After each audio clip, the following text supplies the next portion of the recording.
যুদ্ধ সংঘাত মানুষকে কষ্টের দিকে ঠেলে দেয় মন্তব্য করে প্রধানমন্ত্রী শেখ হাসিনা যুদ্ধের পেছনে অর্থ ব্যয় না করে জলবায়ু অভিঘাত মোকাবেলা সহ পৃথিবী ও মানুষের কল্যাণে ব্যয়ের আহ্বান জানিয়েছেন। সকালে বঙ্গবন্ধু আন্তর্জাতিক সম্মেলন কেন্দ্রে আন্তর্জাতিক জাতিসংঘ শান্তিরক্ষী দিবস উপলক্ষে আয়োজিত অনুষ্ঠানে তিনি এসব কথা জানান।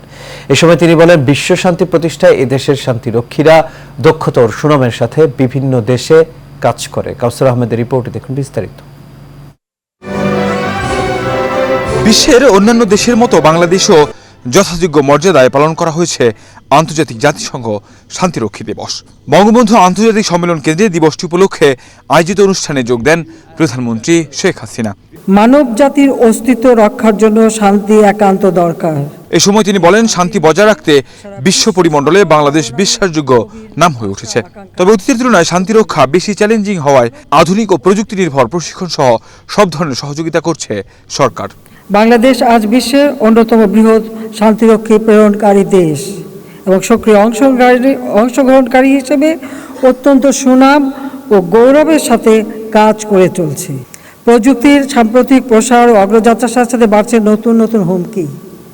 ফলে জাতিসংঘ শান্তিরক্ষা মিশনগুলোতে শান্তিরক্ষীদের বহুমাত্রিক জটিল পরিস্থিতি মোকাবেলা করতে হচ্ছে। তাই শান্তিরক্ষা মিশনসমূহ উন্নত প্রযুক্তির মাধ্যমে সমৃদ্ধ করার প্রয়োজনীয়তা এখন বহুগুণ বৃদ্ধি পেয়েছে। যুদ্ধ সংঘাত মানুষকে কষ্টের দিকে ঠেলে দেয় জানিয়ে সরকার প্রধান যুদ্ধের পেছনে অর্থ ব্যয় না করে জলবায়ু অভিঘাত মোকাবেলা সহ পৃথিবী ও মানুষের কল্যাণে ব্যয়ের আহ্বান জানান।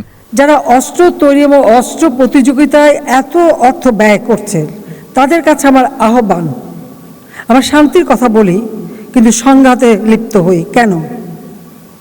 এই যে অর্থ ব্যয় হচ্ছে, এই অর্থ যদি এই যে ক্ষুধার্ত মানুষের আহারের ব্যবস্থা, শিক্ষার ব্যবস্থা, চিকিৎসার ব্যবস্থা করা হতো, তাহলে এই পৃথিবীতে শান্তি প্রতিষ্ঠিত হতো, মানুষের জীবনমান উন্নত হতো, মানুষ সুন্দরভাবে বাঁচতে পারত।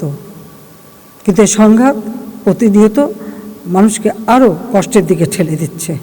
সরকার প্রধান বলেন, শান্তিরক্ষী বাহিনীতে সক্রিয় অংশগ্রহণকারী হিসেবে গৌরবের সাথে কাজ করছে বাংলাদেশের সদস্যরা। এর ফলে আরও বেশি নারী শান্তিরক্ষী প্রেরণের জন্য জাতিসংঘের পক্ষ থেকে বাংলাদেশকে আহ্বান জানানো হয়েছে বলে জানান প্রধানমন্ত্রী। আমি ঠিক জানি না এই সংঘাত বা এই যুদ্ধ মানব জাতির জন্য কি কল্যাণ বয়ে আনছে। কাউসার আহমেদ, এশিয়ান টেলিভিশন, ঢাকা।